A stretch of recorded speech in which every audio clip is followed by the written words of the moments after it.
अरे मीठी, तुम कैसी हो? कालू भैया, मैं तो बिल्कुल ठीक हूँ। देखिए, आप बताइए, आप कैसे हो? मैं भी अच्छा हूँ। ठीक है मीठी। ठीक है तो मीठी, चलो मैं अब अपने घर को चलता हूँ। हाँ ठीक है भैया।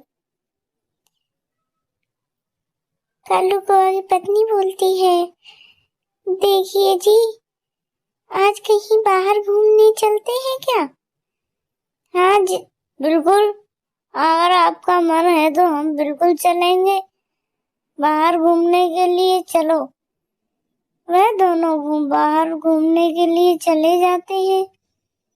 तभी मीठी चिड़िया और उसकी बेटी भी अपने घर में कुछ बातें कर रही होती हैं। मीठी चिड़िया की बेटी बोलती है, माँ, अब तो हमारे पास खाने के लिए भी कुछ नहीं बचा है।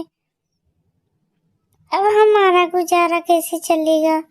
मीठी चिड़िया बोलती है, कोई बात नहीं बेटी, कहीं न कहीं से किसी न किसी से इंतजाम हो ही जाएगा। इतनी देर में राजा का एक सिपाही आवाज लगाते हुए गांव की गलियों में गाड़ी से घूम रहा था कि राजा ने आप सभी गांव वालों को सूचित किया जाता है कि राजा ने अपने यहाँ पर एक बहुत ही अच्छी प्रतियोगिता रखी है। आप जो भी जिस भी इसमें भाग लेना चाहे वह जा सकता है।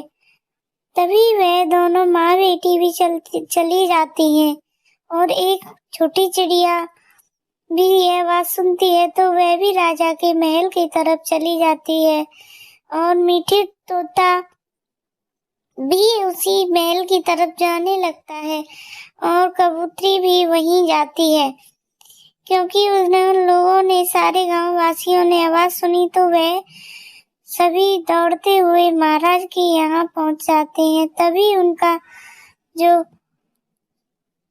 सिपाही होता है वह बोलता है, हमने सारे शहर में आवाज लगवा दी है, महाराज आप भी चलिए। महाराज जी भी गांव की चौपाल पर अपना आसन लगा लेते हैं और वहां सभी को एकत्रित देख वे अपना वार्तालाप शुरू करते हैं। वे सभी पक्षियों को बैठने के लिए बोलते हैं।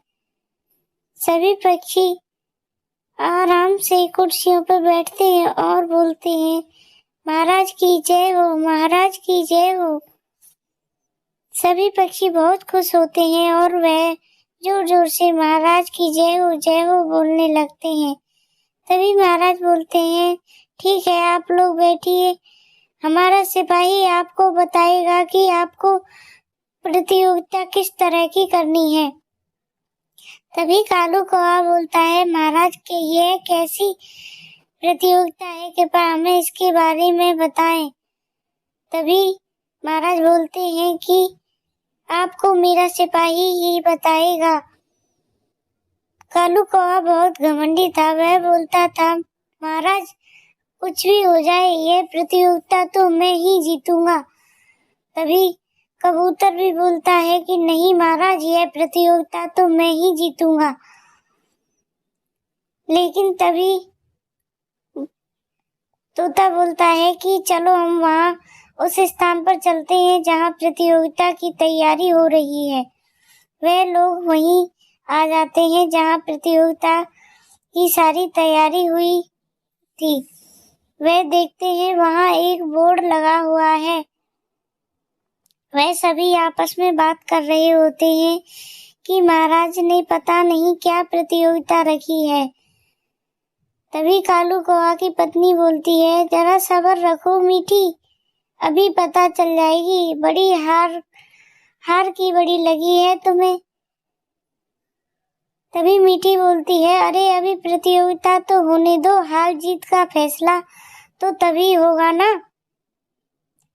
तभी वहां राजा का सिपाही आता है और बोलता है कि आप लोगों को प्रतियोगिता के लिए तैयार हो। तभी सब लोग बोलते हैं, जी हाँ, हम प्रतियोगिता के लिए बिल्कुल तैयार हैं। तो आप लोग एक एक करके आइए और आज जो भी इस पत्थर को उठा देगा वही आज का प्रतियोगिता का विनर होगा। महाराज अपने हाथ से उसे तोहफा देंगे। पहले कालू कौवा की पत्नी आती है और वह उसे उठाने की खूब कोशिश करती है, लेकिन उससे पत्थर टस से मस नहीं होता। तभी वह सारे लोग उस पर हंसने लगते हैं। फिर कबूतर की पत्नी आती है, क्योंकि ये प्रतियोगिता लेडीजों की थी, वह भी उसे हिला नहीं पाती है। फिर तोता आता है, तोते की पत्नी आती है, वह भी उसे खूब ताकत लगा के हिलाती है, लेकिन उसे बिल्कुल भी टस से मस नहीं, तीनों में से कोई नहीं कर पाता। लेकिन तभी मीठी चिड़िया का नंबर आता है और वह बोलती है जय माता दी। जैसे ही वह जय माता दी करके पत्थर को उठाती है तो पत्थर आसानी से उठ जाता है और इसी तरह इस प्रतियोगिता का विनर मीठी चिड़िया ही बन जाती है। राजा का सिपाही बोलता है कि इस प्रतियोगिता का विनर मीठी चिड़िया है और मीठी चिड़िया फिर से वह पत्थर महाराज को उठाकर दिखाती है। महाराज खुश होकर मीठी चिड़िया को एक 10 लाख का चेक देते हैं और खुश होते हैं कि मीठी, मुझे आप पर गर्व है। तभी मीठी चिड़िया बोलती है आप सब लोग भी मेरी जीत की खुशी में मिठाई खाएं और मेरे चैनल को लाइक